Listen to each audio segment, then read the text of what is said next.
Good morning, guys. Hey, thanks for joining us today. Today is our big 20th episode of the Homes Podcast. We are in a beautiful studio in Proctor's here, and I'm excited to get this started. Jerry, as always, Hello. It's good to see you. Yes, likewise. And what is this, like 6 months in, us doing this consistently? No. I think we started almost a year ago because I think we took time off for the holidays. Yeah, you're right. So I think it was like October, almost a year. Wow. It was yeah. a couple misses, Yeah, but a lot of hits. I know. A lot of number ones. So, guys, we're sitting here across from our guests. I want to let them introduce themselves.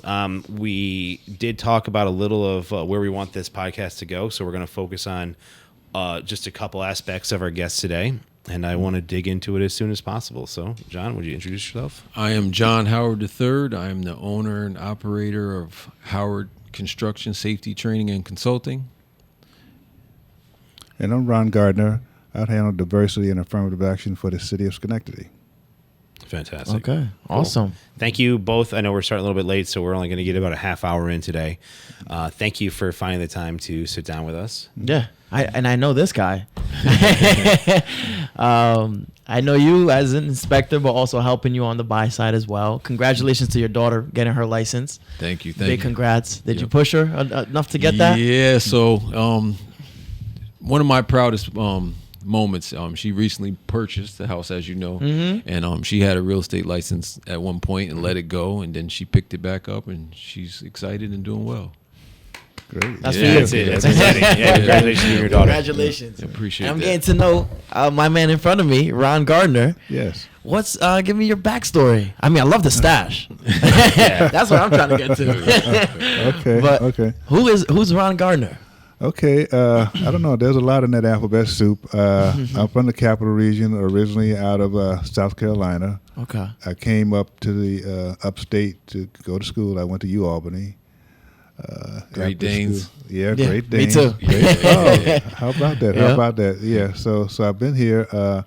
I've been in Schenectady, I would imagine 20 years now. I wasn't originally from Schenectady. I started out in Albany and Troy, obviously. So I've been here, been active in the community, many organizations, businesses, and things a lot. I do a lot of work with non-for-profits, churches, things like that. And that sort of evolved me into my current role, with the city of Schenectady, around capacity building, workforce development, and basically creating a better space for our community. And that's really sort of my passion, what I'm trying to do. Yeah. That's awesome. Well said. I know John's speaking about you like you're a celebrity. Like, Yeah, he so said, he's you're lucky to get this guy here. I'm like, should I get his autograph now or later? He's definitely a little modest, a man Yes. that wears many hats, but somebody that's definitely service oriented. And I think Ron leads by an example, and I'm kind of grateful to kind of partner with him and try to reach out and have more workforce inclusion for people from our community. I agree. So I don't want to mess up the group name, but David, what is the group and what's the the association within the city? Okay. Well, my office is the Office of Affirmative Action. Okay. So within that, we try to create ways of becoming more inclusive. With employment opportunities, within the city, constraints, purchasing, contracting opportunities with the city in terms of our purchases of goods and services, and also developing the workforce to prepare them for opportunities out here in the workspace. Some of the things that's challenging to us is, our population is, a little over 60,000, 63,000, but we have a high density of poverty in our community. When you think about Schenectady proper, if you will, in relationship to the copy. So if you look at the county overall and you look at the poverty rate, the majority of that poverty is within the city of Schenectady, and the majority of that sector is in a few neighborhoods up on the hill here, which makes it challenging. So we're trying to level in the playing field, but also educate and share information and create opportunities. It's a tough battle, but it's something that we're up to the task for, and that's what we do on a daily basis. Yeah, no, and I appreciate those efforts too. But I mean, with all the change coming to Schenectady, I mean, having more of a workforce that's more diverse, and like you said, an even playing field is essential in every city. Sure. What efforts are you guys doing as a whole in order to even out the playing field? What does that look like? Well, there's several things. One thing that's very prominent we've been doing for about 5 years now has been the workforce initiative, specifically around construction. So we launched this thing going back into 18, I would imagine 2018, 2019, where we wanted to do a program where we didn't necessarily want to teach someone how to be a carpenter or a plumber or electrician. We wanted to simply open up and share the opportunities within the construction industry. So the program itself is set out to basically introduce you to the construction industry, what to expect at a construction site, and it's heavily focused on safety, which is the foundation for just about any trade opportunity that you get into. So that's sort of like how it starts out. We partner with the SUNY Schenectady Career and Counseling Center on the aspect for the other support mechanism for the individual. So they would take the applications and do the screening, and they would come in, and then they would enroll into the program. And we've done, just this year alone, we've done, I think, 3 cohorts.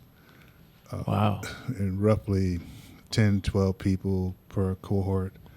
And I think we started out initially back in 18, 19. We had, I think, 19 or 20 or so we started out with. We had probably 10 or 12 that completed the program, so roughly a little over 50% completion. As of late, we've screened them a little bit better. We're getting a little bit more proficient in terms of how to make it happen and the results that we're trying to get. So now we have probably, out of the 10 or so, we have 8 complete. Wow. And out of the 8 that complete, 2 or 3 probably will get, be gainfully employed, within the industry. So we're trying to work diligently to get access to the trades, introduce folks, working directly with companies, people that are trying to, get a foothold in the business, and also help people start businesses. So very often you have someone that can't necessarily find an opportunity, but they can, start a construction business. So we'll help them, in that regard as well. So, so we have, programs and things developed, specifically to that. So, Ron, I have a question for you. How often do you reach out to trade unions and try to get them to come to your graduation ceremony or maybe a class or a training program?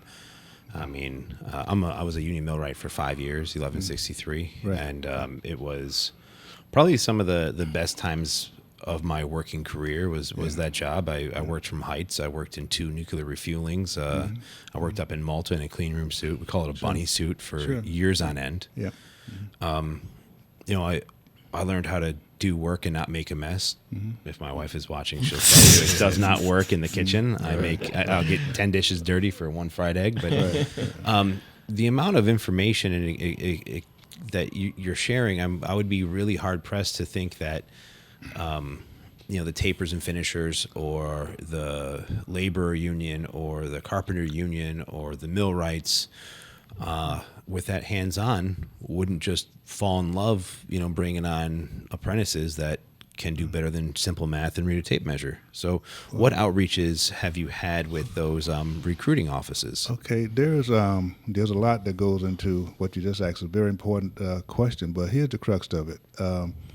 In terms of my efforts on a daily basis, I'm reaching out to someone in the trade, some company in the trades, or the trades directly, or something. That's a passion that I do every single day, even on weekends and Sundays. Yeah. But the problem is you got to go back in time.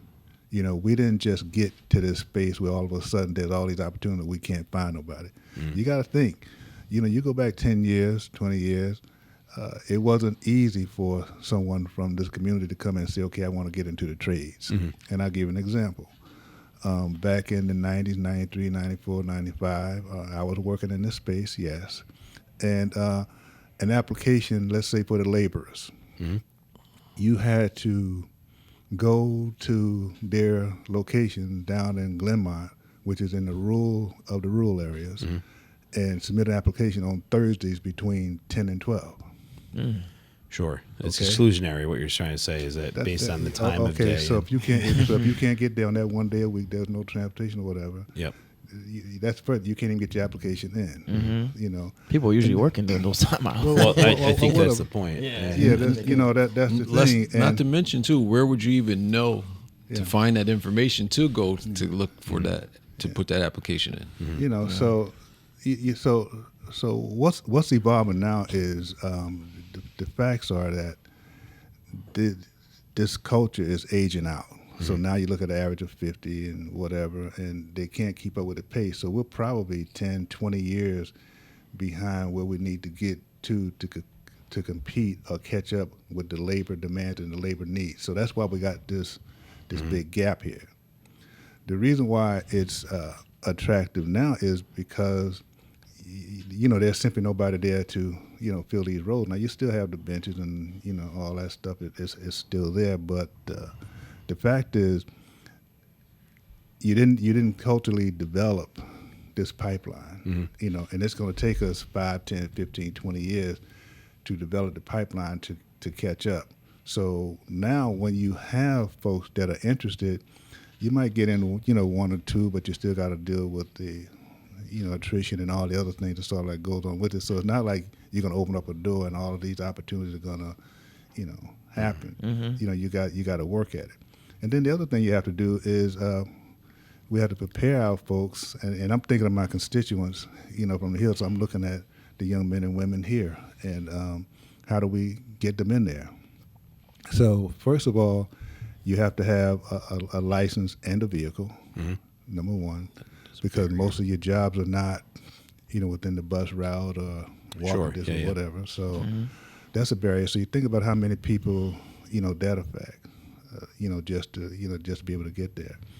And then you look at the process of the constituent that we run into on a daily basis. There are other needs that go into, because you've had such a culture of being shut out, so they're not prepared. In other words, if you don't have an Uncle Louie or Uncle John to guide you along and say, okay, this is what you need to do, bring you down every now and then for seeing what it's like, and taking you under the wings kind of thing, you don't have it, so you sort of go in blind. And this across all spectrums. It's not just construction. Just you just pick anything, and that's what's really happening. So our focus is to try to create an atmosphere where we become that Uncle John or the Uncle Louie, in sense of saying, when you go to apply, this is what you need to expect. This is how you apply.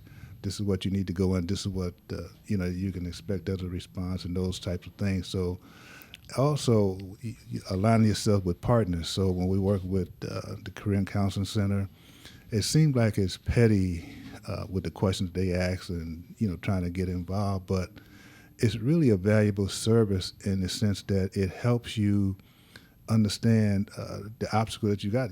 Everybody's not there with the open arms to bring you in. That's really not it.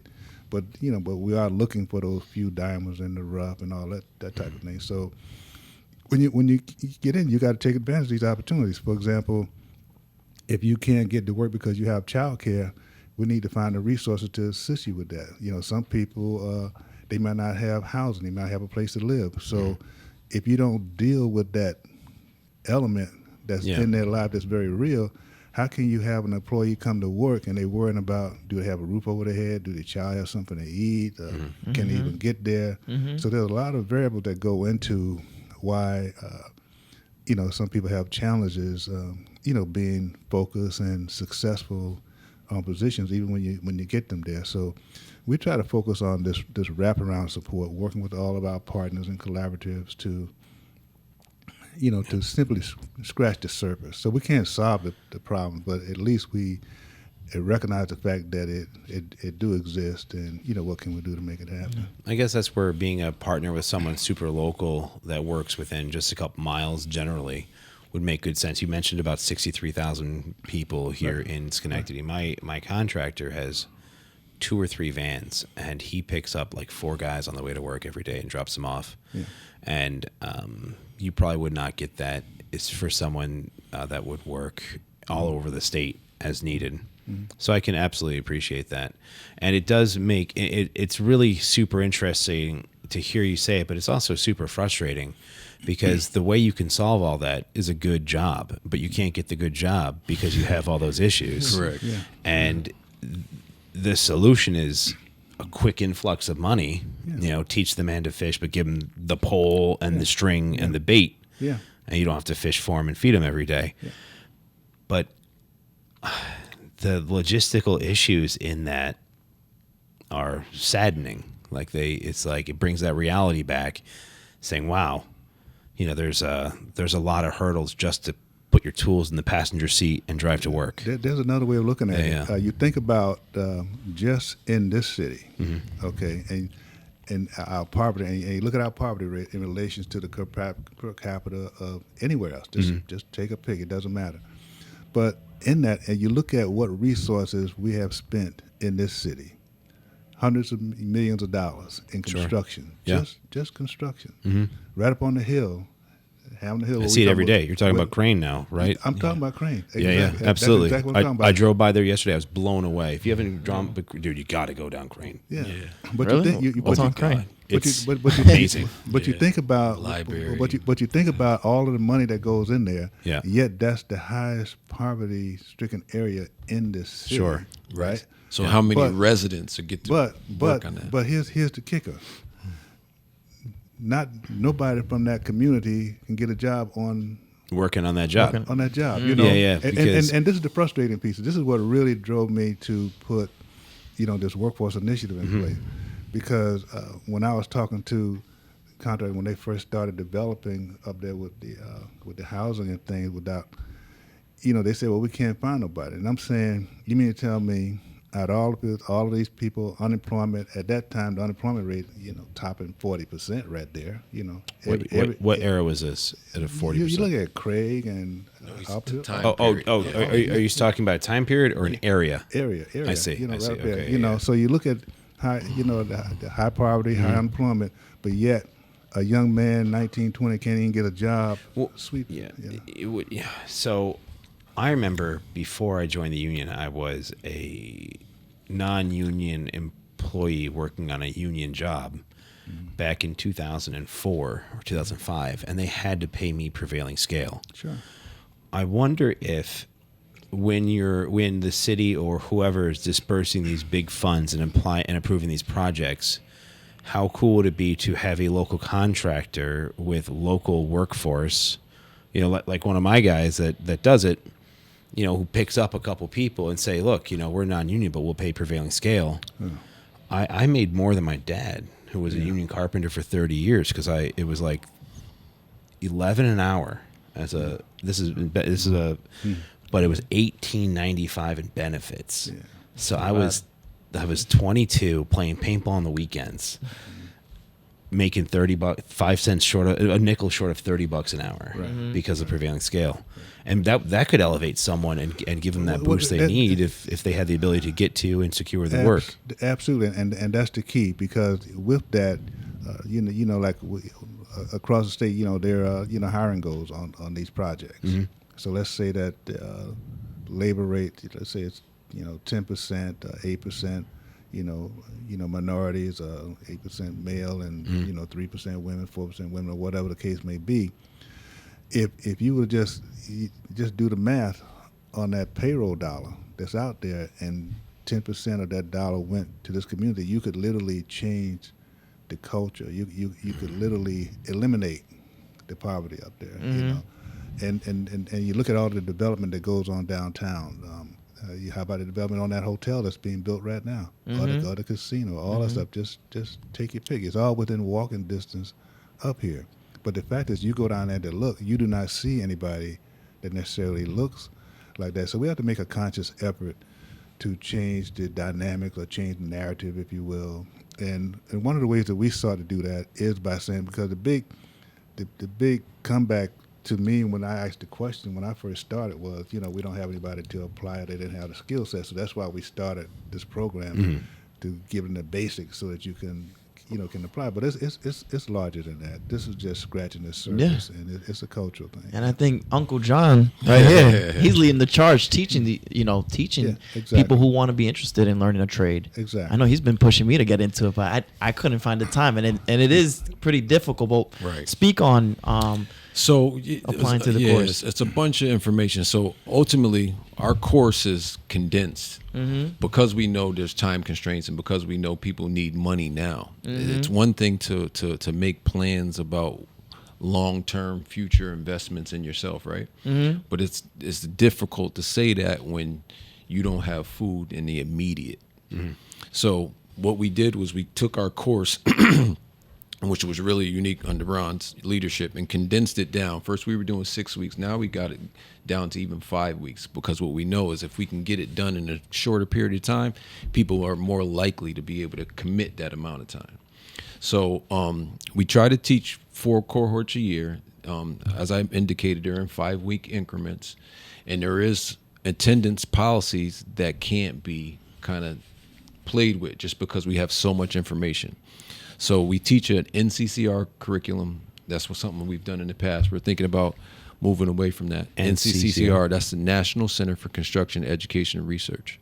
So what that is basically a codified construction curriculum. So the stuff that you're learning in New York is the same stuff you're learning in California or Florida, so on and so forth. And they put it together in a book form. And as you know, you can't learn a lot of construction solely through a book. So there is some sort of hands-on components, and there's tests for modules that you complete.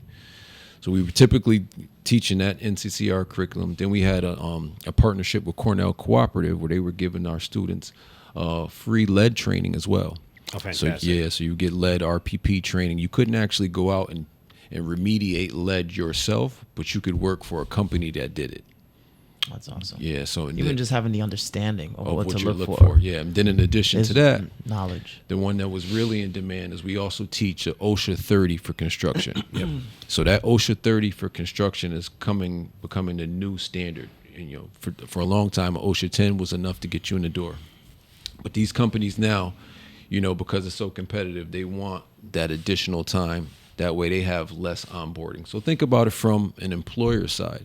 So we talk about some of the barriers from an employee side, but an employer also has financial barriers too, right? So we're talking about paying these people X amount of dollars to get a project done that don't necessarily have the skill set.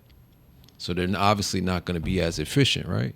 So that causes problems. And then when you onboard these people and they don't end up staying, now we got a revolving door. That's another issue for the employer. So what we try to do is expose them to the fields, get them interested, teach them a lot of the basics, as you mentioned earlier, reading the tape measure, being able to do some simple fractions. Wearing a fall harness correctly. Yeah, donning your PPE the right Put way. that on wrong, dude. You can't stand upright. Yeah, knowing the right PPE to set for the right job, right?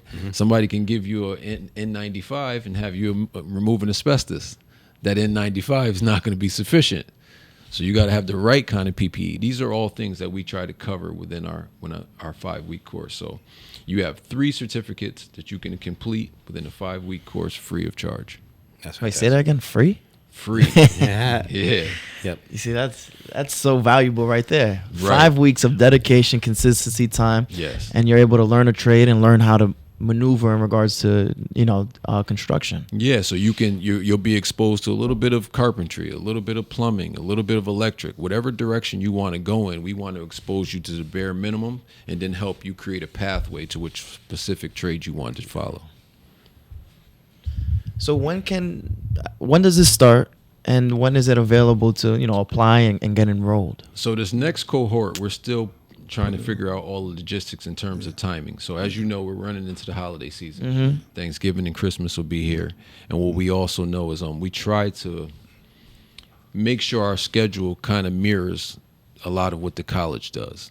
Why? Because the College Career Center provides services to our students. So what do? They help them fill out financial aid forms. They give them referrals if the students don't want to necessarily go into construction. They may want to get college credits. They help them with job referrals. So that staff has a specific time frame. So we try to align with that with their time frame. Cool. So where our hopes is to have something maybe start in November. Okay. Nice. I might sign up. Where would people go and find the information on that? Like, can you direct to a website or a Facebook page? No, or 433 State Street at the Korean Counseling Center, right there in the. It's actually directly across the street from where we're at right now. Yeah. Oh, So wow. for those that don't know, we're in Schenectady in Proctor's. Directly across the street from Proctor's is Schenectady County Community Career Center. Okay. If you walk into that corridor, Angelo Santa Barbara's got an office. Right next to that office, you can go in and sign up, and they'll help you fill out everything. Okay. And that, the address again, just because we can't. 433 State Street. 433 State Street. State Street. Perfect. Okay, good. Yeah, I might have to sign up. Now I have a home. Well, I'm calling people, to do work on the home, but you see very quickly Yeah. it costs a lot of money, especially if you don't know how to do it yourself. Correct. So it's always good to have that knowledge and be able to do something. I think my carpenters are at 40, 44, and $50 an hour. But they didn't just show up day one to do that. Right. They Yeah, put the no, hard it's- work in. of course. Of course. They've demonstrated their worth, and in order to get a minute of their time, that's the number That's you're the paying. number you're paying for. Well, I'm glad you touched on that because we've had a strong emphasis of saying college, college, college. And what we know is there are a lot of graduates that can't necessarily find work. The opposite is true with regard to the trades, right? So because there's so much construction going on, because our national infrastructure is failing, and because we have a workforce that's aging out, there's always jobs in construction. There's tons of work. And you can gain a livable wage, right? Yeah. If you're talking 40, 50. Now, you're not going to make that money initially. And the reason why is because you have to have that value. You got to be able to bring that kind of value to an employer, right? But let's hypothetically say you don't have student loans now, right? Yep. Because oftentimes when you go to these trades, you're not taking out student loans to pay for them. You're actually getting paid while you learn. Yep. So apprenticeship. So, union work and apprenticeships get paid. They start at like 60% of journeyman, and they go up. That's a long conversation, Zone. I know we're running out of time here today. I'd love to have you guys back. I want to get really more into, because it seems like you guys are offering a really nice foundation and great piece. I'm glad you're doing safety. Yes. Because you can only cut off the same finger so many times before it doesn't grow back, right? Right. So I love that fact, and I love the fact you're putting those calls out, Ron. I want to come back and have a longer, in-depth conversation here. Okay. Because I would start people out at $20 an hour with the right attitude, Right. And be like, hey, look, if you want to get to 40 in 3 years, let's figure out how to do that. Right. And it starts with showing up clean, happy, yes, 100%. attitude. Sure. Lunch is 30 minutes, no phone ever, Right. Ever. No phone ever. Answer it all the time when it rings, because it might be a wife or a kid who needs you. Yeah. But that's a Other than 10-second conversation. My wife calls me, I say emergency. If it's not, I say, love, you got to go. Yeah, you'd be Right. surprised how difficult that is with this workforce. though. I understand, but those are great foundations. But And I'm that's really, it, yeah. I want to get into depth, and I can imagine the frustration of having people making 40, 50, 60 bucks an hour next door to you and you not being able to get in. Right. And I want to talk about the path to open some more doors, because I've got a flip coming on Emmett Street coming up soon, and I know the city wants to unload everything they own. So I think there's a doors going to be opening sooner rather than later, and I want to have this chat with you guys again. Absolutely. Cool. Yeah, we'd be glad to come back. Yeah, I'd love to have you. And then for you, John, specifically, I want to talk about passing and failing a home inspection someday. All right. Yeah. So, guys, I know we were a little short today, but I really appreciate your guys' time today. And Thanks Jerry, for as having always. us. Yes. Yeah. All right. Thank you guys. Once Appreciate it. again, we had thank you for your time. Very appreciative of the knowledge, especially your efforts, Ron, and making, like you said, everything of the workforce more inclusive, more diverse. I mean, it's definitely necessary, especially people of our color as well. So, thank you, and we'll see you guys again. All right. Thank Yes. you. for having Thank you. Okay.